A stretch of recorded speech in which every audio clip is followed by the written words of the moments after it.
তো, আর ওদের সাথে আমাদের তফাৎটা কোন জায়গায় ভাই? কি গো, যাক, ড্রোন দিয়ে দেখাও কোনো চেয়ার ফেয়ার ফাঁকা আছে নাকি। যাক ভাই, কাউকে 500 টাকা বিরিয়ানির প্যাকেট দিয়ে এসছেন নাকি কেউ? ও যাক, আমাদের আজকের এই ছাত্র জনতা সমাবেশটা কেন হচ্ছে? এই সমাবেশে আমাদের আওয়াজ তুলতে হবে। আপনারা জেনে রাখুন, আমি আজকে বক্তব্যটা একটু মনোযোগ সহকারে দেখবেন। রাজনৈতিক মতপার্থক্য ছিল, আছে, থাকবে, এটা স্বাভাবিক ব্যাপার। আমরা যে গণতান্ত্রিক পরিবেশে বসবাস করি, আমরা গর্ব করে বলতে পারবো আমরা যে দেশে থাকি, এই দেশের রেজিস্টার পলিটিক্যাল পার্টির সংখ্যা হচ্ছে 2200 থেকে 2500। তো গর্বের বিষয়, সারা পৃথিবীতে যেখানে গণতান্ত্রিক সিস্টেম আছে, যেখানে ভোটিং সিস্টেম আছে, সারা পৃথিবীর রাজনৈতিক দলগুলো একদিকে রাখবেন, আমার এই মহান ভারতবর্ষের রাজনৈতিক দলগুলো আলাদা রাখবেন। সারা পৃথিবীতে না যত দল আছে, ভারতবর্ষে তার থেকে বেশি দল আছে, এটা গর্বের বিষয়। সুতরাং রাজনৈতিক মতপার্থক্য থাকবে, আদর্শগত মতপার্থক্য থাকবে, থাকাটাই স্বাভাবিক। কিন্তু যে ডিমান্ড নিয়ে আজকে ছাত্র জনতার সমাবেশ হচ্ছে, এই ডিমান্ডকে আপনি এড়িয়ে যেতে পারেন না। আপনারা শুনলে অবাক হবেন, 2011 সালের আগে যে ওবিসি গুলো ছিল সেইগুলো ঠিক থাকলো, 2011 সালের পরে অনেক ওবিসি সুপ্রিম কোর্ট পর্যন্ত গিয়ে ধাক্কা খেলো। তারপরে রাতারাতি মমতা ব্যানার্জি দেখলাম নতুন করে সার্ভের নামে নাটক করে একটা কমিটিকে বসিয়ে দিয়ে কিছু ওবিসির লিস্ট পাবলিশ করেছে।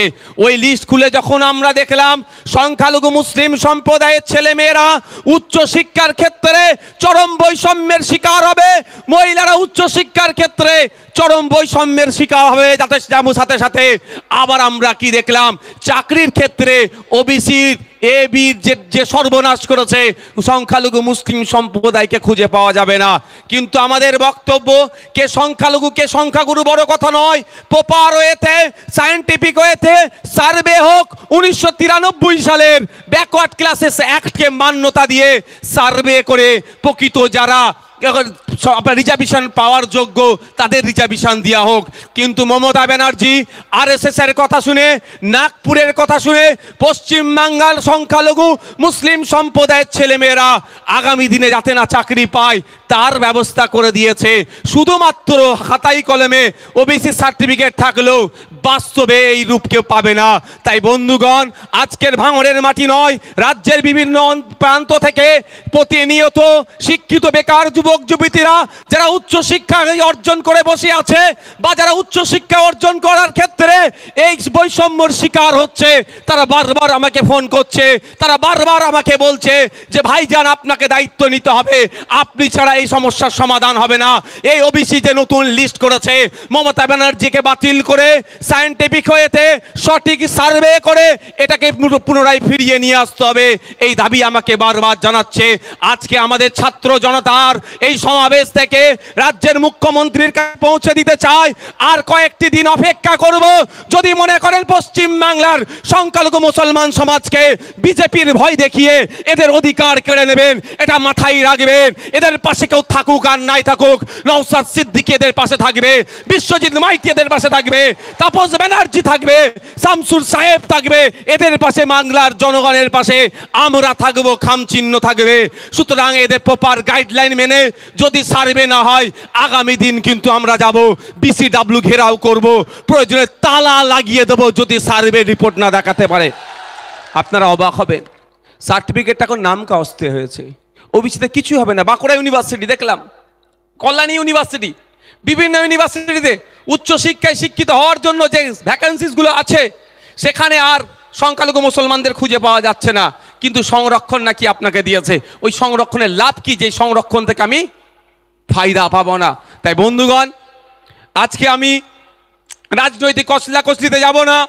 আজকে আমাদের ছাত্রদের যাতে নাম জড়িয়ে আছে, শিক্ষা বিষয়টাতেই বেশি ফোকাস করে বক্তব্য দেব। তার আগে একটা কথা বলি, গত 2-3 দিন ধরে আমার একটি বক্তব্যকে ওই বলা কথাই আছে না, অর্ধ সত্য মিথ্যার চেয়েও ভয়ঙ্কর, ওই বিষয়টা আমাকে ক্লারিফিকেশন দেওয়া দরকার। আমি চালতাবেরিয়া অঞ্চলে প্রোগ্রাম করতে করতে বলেছি, আসুন আমরা তৃণমূল আমাদেরকে বলে আইএসএফ নাকি ভোট কেটে বিজেপিকে নিয়ে আসে, তাহলে একটা চুক্তিবদ্ধ হোক। আইএসএফ যেখানে যেখানে প্রার্থী দেবে সেখানে যদি ভোট কেটে বিজেপি আসে, তৃণমূল যা শাস্তি দেবে তাই মাথা পেতে মেনে নেব। আর সাথে সাথে এটাও আমি বলেছি, এটাও চুক্তিবদ্ধ করতে হবে। মমতা ব্যানার্জিকে সই করতে হবে, যে ওই চুক্তিতে যেমন আব্বাস সিদ্দিকী সই করবে, মমতা ব্যানার্জিও সই করবে। যেখানে যেখানে তৃণমূল প্রার্থী দেবে সেখানে যদি বিজেপি আসে তাহলে আইএসএফ যা শাস্তি দেবে মাথা পেতে মেনে নিতে হবে। এ কথা বলেছিলাম। তারপরে বলেছি যেখানে প্রার্থী দিয়েছি যদি বিজেপি চলে আসে, আইএসএফ প্রার্থী দেওয়ার জন্য আমার মাথাটা নিচের দিকে, পাটা উপরের দিয়ে গাছে বেঁধে যতটা ইচ্ছা বাড়বে, আমার কোনো যায় আসে না। কিন্তু আর আমরাও দেখে নেব, যদি কোনো জায়গাতে এই চুক্তি করার পরে দেখেছি তৃণমূল ভোট দিয়ে বিজেপিকে নিয়ে এসছে, প্রার্থী দিয়ে বিজেপিকে নিয়ে আসছে, তাহলে তো কাঁচা কঞ্চিতে তেল লাগিয়ে রাখতে হবে। এ কথা আমি বলেছি। তাহলে যখন আমার সাহস আছে, আমি কি বলছি, নওশাদ সিদ্দিকী আমার দলের প্রতিষ্ঠাতা পীরজাদা আব্বাস সিদ্দিকী কি বলেছেন, যে আমাদেরকে নির্দেশ দিয়েছে যদি আমরা কোনো জায়গায় প্রার্থী দিই, যদি বিজেপি চলে আসে, তাহলে তৃণমূলের বন্ধুরা নওশাদ সিদ্দিকীর পা দুটো ওপর দিকে, মাথাটা নিচের দিকে রেখে গাছে ঝুলিয়ে মারবে, কোনো অসুবিধা নেই। আর আমরা বলেছি যদি তোমাদের জায়গায় বিজেপি চলে আসে, কাঁচা কঞ্চিতে তেল লাগিয়ে ভয় খেয়ে গেছে। দেখছেন ভয়ের কি আছে ভাই? যদি আমরা বিজেপিকে আনার চেষ্টা করি তাহলে তো ওনারাই এই সুযোগ তো পিটানোর। এই কথাটাকে ভুল ব্যাখ্যা হচ্ছে। আমি চুক্তি করার কথা, আমি কোনোদিন মারপিটের কথা কোনোদিন বলেছি আর বলবো না। আমি শুধু এই কাঁচা কঞ্চির কথা বলেছিলাম যাতে এটা প্রকাশ হোক। আমরা কি চাইছি, রাজ্যের মানুষের কাছে যাক প্রকৃত অর্থে বিজেপির বিরুদ্ধে কারা লড়াই করতে চাইছে। এই স্টুডেন্ট ফান্ডের লড়াই কি ন্যাশনাল এডুকেশন পলিসি 2022-2020 নামে শিক্ষিত ছেলেদের, গরিব সমাজের ছেলেমেয়েরা আর উচ্চ শিক্ষায় শিক্ষিত হওয়ার জায়গা রাখছে না। আর্থিকভাবে যারা দুর্বল তাদের বাড়ির ছেলেরা আর উচ্চ শিক্ষায় শিক্ষিত হতে পারবে না। তাই স্টুডেন্ট ফান্ড বারবার আওয়াজ তুলেছে যে ন্যাশনাল এডুকেশন পলিসি NEP 2020 বাতিল করতে হবে। আর অপদার্থ রাজ্য সরকার শিক্ষামন্ত্রী ঘুরিয়ে আবার এইটাকে ইমপ্লিমেন্ট করার চেষ্টা করছে। আমাদের স্টুডেন্ট ফান্ডের দাবি কি, যেটা বড় ভাইজান বারবার দাবি করে এসেছে, যে সংবিধানকে আমাদের পাঠ্যসূচির অন্তর্ভুক্ত করতে হবে। আমাদের সংবিধান আমাদেরকে জানতে হবে কি অধিকার দিয়েছে, আমরা না জানার ফলে আমাদেরকে ভুল বোঝানো হচ্ছে।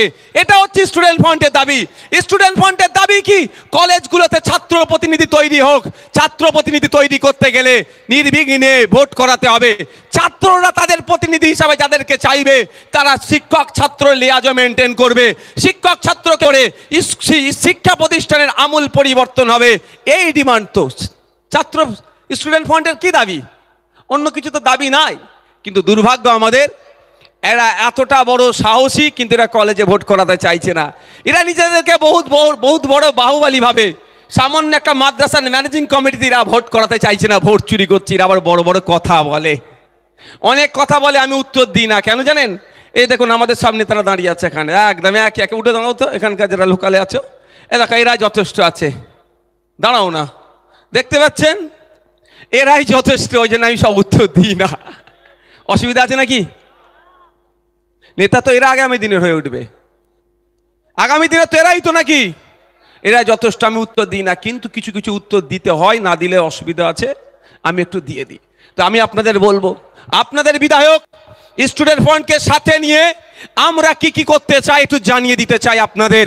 স্টুডেন্ট ফান্ডকে সাথে নিয়ে আপনাদের বলে রাখি, আমরা একটা প্রস্তাব বিধানসভার মধ্যে ভাঙড়ের মায়েদের কথা ভেবে, ভাঙড়ের বোনেদের কথা ভেবে, ভাঙড়ের ছাত্রীদের কথা ভেবে 1998 সালে ভাঙড় মহাবিদ্যালয় তৈরি হয়েছে।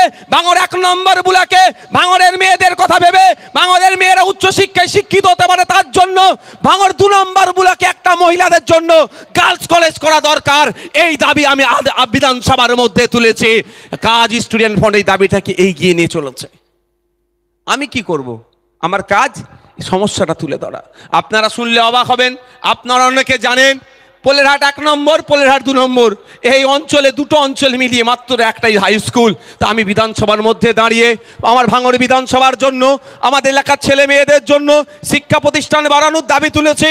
আমাদের স্টুডেন্ট ফান্ডের সাথে সাথে সাথ মিলিয়ে সুর মিলিয়ে আমরা একটা দাবি তুলে এসেছি বিধানসভার মধ্যে, যে কম্পিউটার এডুকেশন প্রাথমিক স্তর থেকে বাধ্যতামূলক করা দরকার।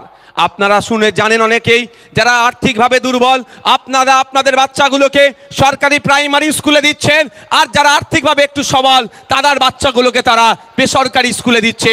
যারা বেসরকারি স্কুলে পড়ছে ক্লাস 1 থেকে কম্পিউটার এডুকেশন পাচ্ছে, আর আপনি আমি সবজি বিক্রি করি, আপনি আমি ভ্যানওয়ালা, কে রিক্সাওয়ালা, ডে লেবার, লেদার কমপ্লেক্সে দিন আনে দিন খায়, যে শ্রমিকের কাজ করে তার ছেলেরা অর্থের অভাবে তাদের ছেলেগুলোকে প্রাইভেট স্কুলে দিতে পারে না, ফলে তার ছেলেরা সরকারি স্কুলে যায়।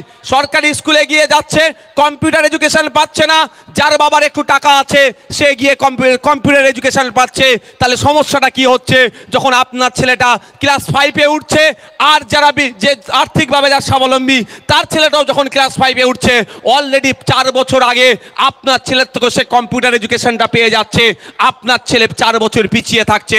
তাই পশ্চিমবাংলার বিধানসভাতে স্টুডেন্ট ফান্ডের সুরে সুর মিলিয়ে আমি আপনাদের বিধায়ক হিসাবে শুধু ভাঙড়ের মানুষের জন্য নয়, রাজ্যের মানুষের শিক্ষার আমূল পরিবর্তনের জন্য, বিশেষ করে প্রান্তিক সমাজের ছেলে মেয়েদের ভবিষ্যৎকে সিকিউর করার জন্য, যেখান থেকে বুনিয়াদী শিক্ষা অর্জন করছে সেই জায়গা থেকে কম্পিউটার এডুকেশন বাধ্যতামূলক হওয়ার জন্য দাবি তুলেছি। আর ওই 3 আঙ্কুরের মতো দামড়া ছেলেগুলো যাদের মনে হয় কলেজে আর কোনো ডিগ্রি ফিগ্রি নাই, তারা কি করছে, এই দাবির সাথে মান্যতা দিচ্ছে না। কথা কি বলছে, এই হয়েছে সেই হয়েছে। আমি এখানে একটু চ্যালেঞ্জ করে যাই আপনাদের মাধ্যমে, যারা বেশি কথা বলছে, আমাদের খুব তাড়াতাড়ি স্টুডেন্ট ফান্ডের রাজ্য নেতৃত্বের নাম ঘোষণা হবে, সেখানে একটা ছেলে যদি মনে হয় পড়াশোনার সাথে যুক্ত নয়, যদি খুঁজে বার করতে পারেন, সাথে সাথে আপনাদের কথা দিয়ে দিচ্ছি তাকে সেই পদ থেকে আমরা নামিয়ে দেবো। আর এই চ্যালেঞ্জটাও আমার টিএমসিবির বন্ধুদেরকে গ্রহণ করতে হবে। তোমার রাজ্য নেতৃত্ব থেকে শুরু করে কলেজের যারা, আমার আগে আমাদের রায়নুর জেলা পরিষদের একমাত্র বিরোধী বিধায়ক দক্ষিণ 24 পরগনা জেলার ভাঙড় থেকে আপনারা পাঠিয়েছেন। আমরা 3-এ 3 হতো 1-2 নম্বর ব্লক থেকে। 1 নম্বর ব্লকে তো নমিনেশনই করতে দেয়নি, যাক ওই বিষয়ে আমি আসছি না, আমি আমার এখানে ফিরে আসছি। তো ও বলল কি যে কলেজে চাকরি করে সেও আবার টিএমসিপি করছে, এটা কি করে হয়? যাক, সেই চ্যালেঞ্জটা আমি দিলাম। অনেকে অনেক কথা বলছে, এই আপনারা কি, আমরা কেউ লুঙ্গি পরে এসেছি না আমরা? যেটা বিজেপি কথা বলে, যে ভাষায় বিজেপি কথা বলে, লুঙ্গিওয়ালাদের দেখলে যাদের ফেটে যায়, কিন্তু সাউথ ইন্ডিয়া চলে যাবেন, ওখানে ওদের ঐতিহ্য কালচারই হচ্ছে লুঙ্গি। সাউথ ইন্ডিয়ার এমপি গুলো আমরা দেখেছি, সত্যি ওদের স্যালুট করতে হবে। পার্লামেন্টের উভয় কক্ষে লুঙ্গি পরে এসে ওদের ঐতিহ্যকে বজায় রাখে। বিজেপি যে ভাষায় মুসলিম সম্প্রদায়কে লুঙ্গি বাহিনী বলে দেখে দেয়, গত কয়েকদিন ধরে দেখছি এই ভাঙড়ে শিক্ষার আমূল পরিবর্তনের জন্য, ভাঙড়ে স্কুলের টিচারের জন্য, ভাঙড়ে নতুন কলেজের জন্য, ভাঙড়ের মহিলাদের আলাদা কলেজের জন্য স্টুডেন্ট ফান্ড আর আমার পক্ষ থেকে যে সংগ্রাম চলছে, এই সংগ্রামকে ভুলণ্ডিত করার জন্য আমাদের আজকের এই সমাবেশে অভিভাবক যারা এসেছেন তারা নাকি লুঙ্গি পরে আসবে বলে তাদেরকে খিল্লি করছে। তাহলে বুঝে নিতে হবে বিজেপি যে ভাষায় কথা বলে, আর ওইদিকে নটোরিয়াস ক্রিমিনালের আশপাশে যারা ঘুরছে তারাও এক ভাষায় কথা বলছে। কোনো জায়গায় শুভেন্দু অধিকারীর সাথে মমতা ব্যানার্জির যে পার্থক্য নয়, এটা পুরোপুরি বোঝা যাচ্ছে। আমি অবাক, শুধু আমাকে কয়েকটা ছেলে পাঠাচ্ছিল, আমি বললাম ইগনোর করো, ও হালকা বয়সী ছেলে পুলে, যদি আমার খুব বেশি বয়স হয়ে যায়নি, কিন্তু আপনারা যে দায়িত্ব দিয়েছেন বয়স্ক লোকের মতো ভূমিকা পালন করতে হচ্ছে। যাক, ভাবতে পেরেছেন